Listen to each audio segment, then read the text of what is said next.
We have the Austin GP this weekend, and I've been looking forward to this race weekend, partly because this would be one of the final races that majority of the teams will have a big upgrade package. It'll give us a little bit of a window into what even 2025 would be, but most likely give us a view into potentially whether the Lando and Verstappen fight will actually be something that we could look forward into this year. Welcome to the channel, you beautiful people. My name's Lucky. Let's dive in and chat about the Austin GP. So McLaren, they've had a upgraded floor, but they've held this back to ensure that they do not disturb the characteristics of the car, partly also because they've been very, very dominant. Right? Yes, they've only won 2 or 3 out of the last few races.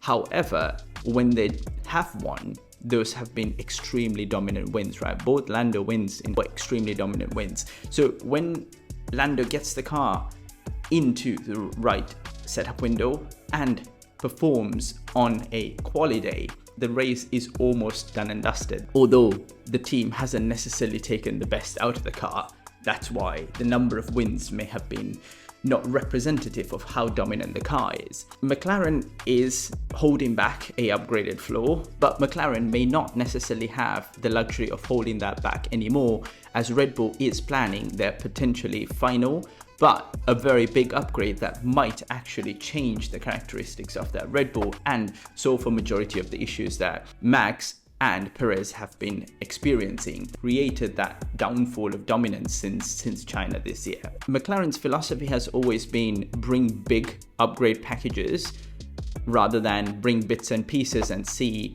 how the upgrades work. So that seemed to have worked for them. They tend to bring massive changes, right? So Miami was an example where they completely almost brought a B-spec car, and that seems to be the philosophy that technical team is taking, and it seems to work, as opposed to bringing individual components like the floor or a front wing or a rear wing and then see how they can unlock performance in that sense. But if you look at, for example, Mercedes, who are trying to do that, they haven't been very consistent and they haven't been able to unlock performance as effectively as McLaren has. Maybe this is the race that they either identify that they have to bite the bullet and go down the road of bringing in the upgrades for the next race in Mexico, or alternatively, they might actually try the upgrade in Austin.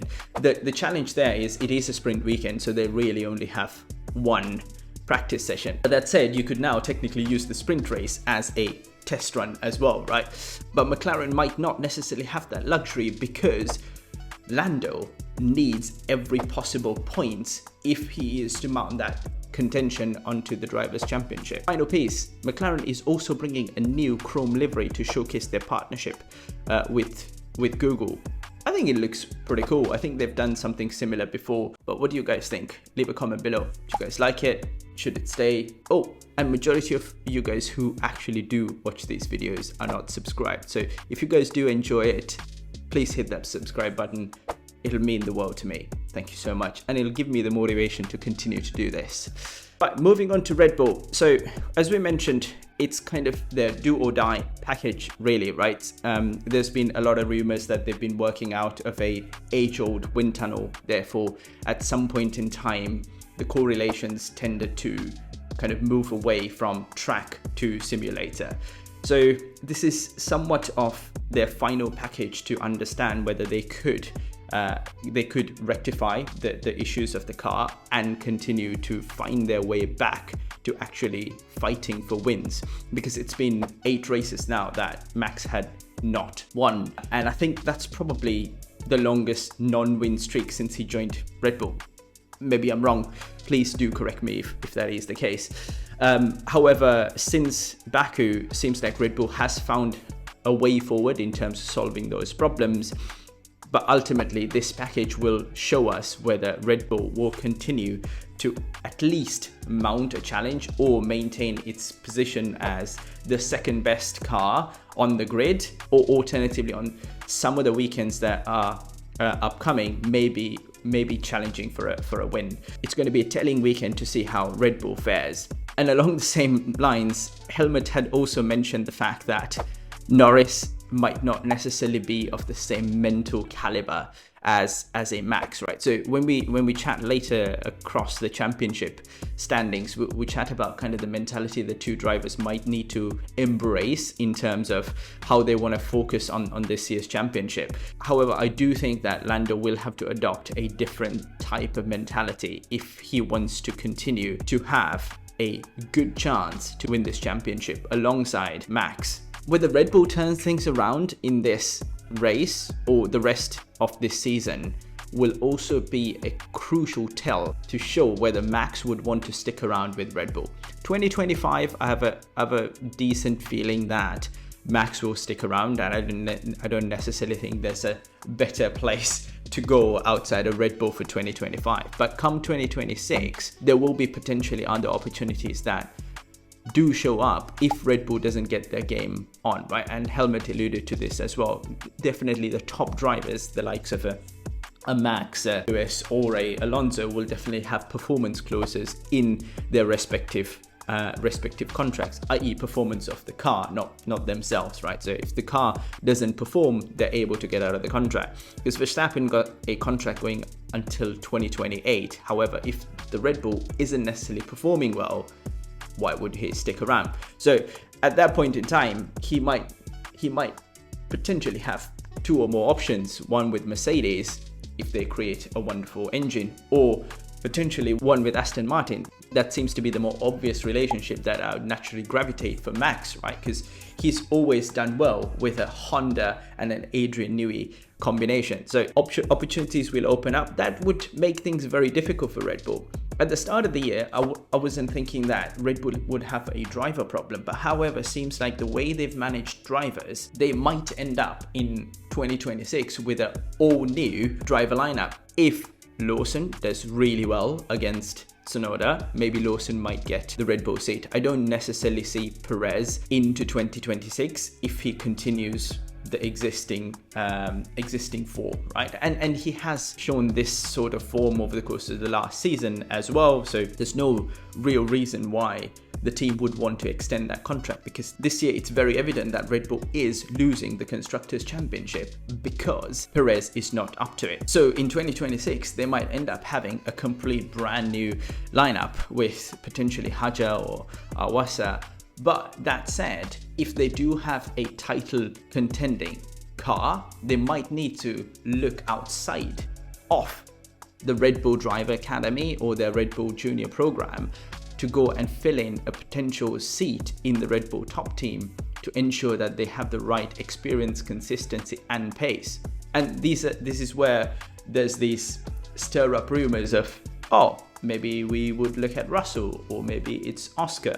I think Red Bull has a bigger problem also going into 2026 if they do not find a solution for this car, because the stickiness of Max to Red Bull will be dependent on the fact that they give him a effective car. Next, Ferrari. Ferrari do have upgrades on the way. They've been on an upward trajectory, right? So they've maintained almost that second fastest car over the course of the last 2-3 races, but those races have been relatively Ferrari friendly. So it'll be interesting to see how Ferrari fares in Austin, because it is a relatively high speed corner, different type of characteristics in terms of what you would see at a Monza or a Singapore or a Baku, right? So it would be another telling view in terms of how that car has progressed over the course of the last few races with its upgrades. And selfishly, I'm hoping that the Ferrari is actually good in Austin as well, so that it gives the foundation for next year,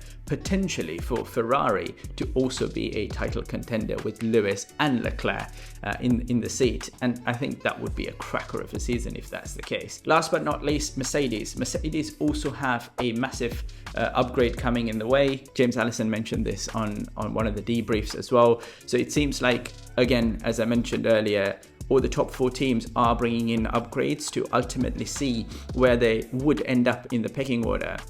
I'm very keen to see how Mercedes will turn out this weekend as well, because they've had an up and down season, right? So Spa, Silverstone, yes, and even Canada, they almost had the outright pace to to run away with the win.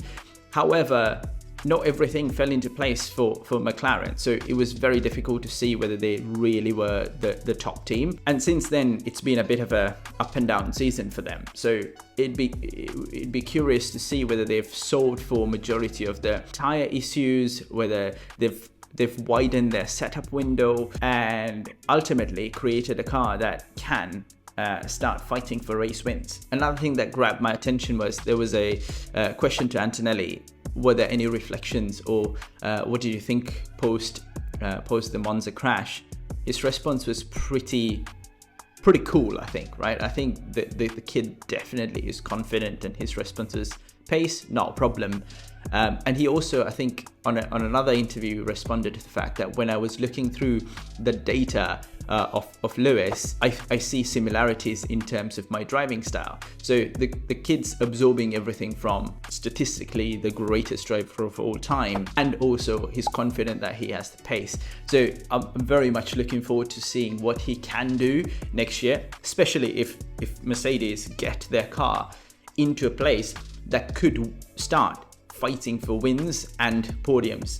It'd be a pretty good challenge for Russell to measure up against as well, because now he'd be the seasoned driver having a pressure from a rookie, right? That's technically the sum up for Formula 1A. Now moving into Formula 1B, RB, I think similar to Red Bull, there's a line that you could draw, right? As Red Bull falls off of progress, you've also seen some challenges for RB, V-Carb, whatever you call it. But I think the bigger thing for RB this weekend is trying to see how Lawson embeds.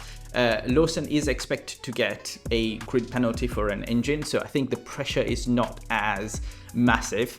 But I think the bare minimum Lawson would need to do over the course of the next 6 races is really, at least at the bare minimum, give Tsunoda a run for his money, right? Like he needs to be there or thereabouts with Tsunoda if he needs to be in the conversation for extending that seat for next year, because he has no contract for 2025, right? It's just these 6 races.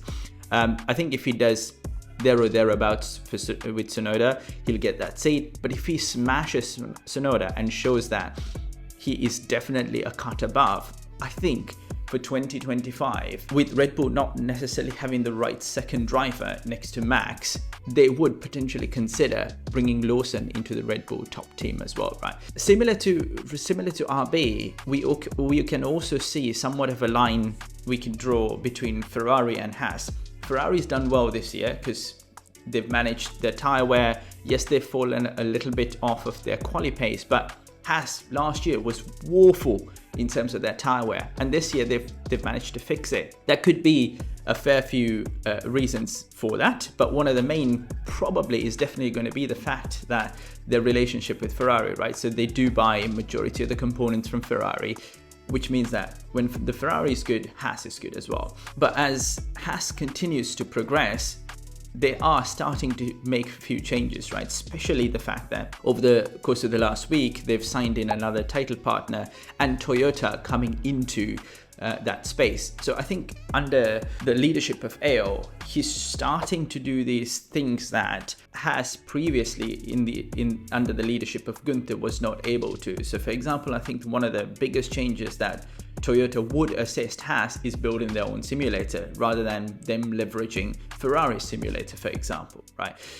Yes, they've been very clear that Toyota's not going to partner in the form of an engine relationship, and their relationship with Ferrari will continue. But it's nice to see that Toyota's coming back into the F1 space, providing the right sponsorship and the finances that Haas might need, because it seems like Haas is turning the corner, and it seems like Haas is solidifying themselves as a proper top midfield team.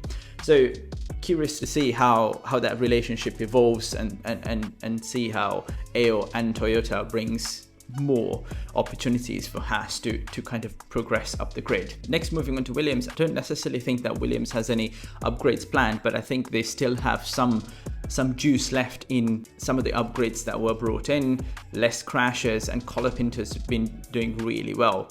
One thing that did grab my attention was that James Vowles mentioned that next year with Alex and Carlos, they would probably have one of the best driver lineups in the grid, which I have to say I have to look at it with a fair few grains of salt, because you have the likes of Lewis and Charles in a Ferrari, you have Oscar and Lando in a McLaren. So it's very difficult for me to see how I would put Carlos and Alex next to those drivers and stack them as the best driver pair. I also did a video about how good Alex is, and Alex is potentially, this is going to be his most testing 15 months, ultimately next to Carlos Sainz and also Franco, right? So Alex hasn't proved us yet that he is of this championship metal. It's difficult for me to think that they are of that top caliber. Moving on to Alpine, it feels like Alpine's finally made the decision to ditch their engine program,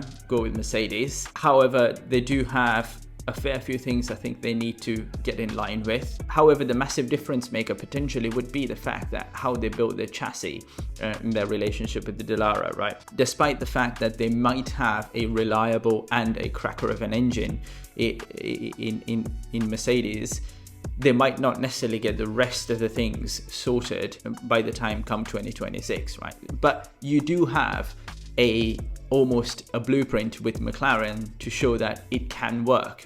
Mercedes is their engine provider and McLaren isn't a works team, but they're better than Mercedes, clearly, right?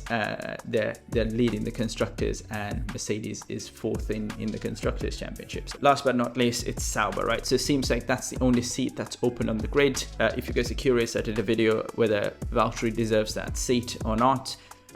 Seems like he is in contention. Schumacher has been dangled recently as well by Binotto. Personally, don't necessarily know, right? So if Binotto's in there for 2 months and he hasn't made the decision of bringing in Valtteri, seems like there is a contention for Colapinto, Schumacher, Bortoleto, and also Valtteri. Personally, if it was me, I'd just go with experience, because that team needs a fair bit of experience if they will have any chance of bringing in a potentially decent enough car in 2026. That's really it for the teams, right? Oh, one thing I did want to mention was like, what do you guys think about these trophies? This year there's been some funny trophies, right? But like this one takes literally the mickey out of me.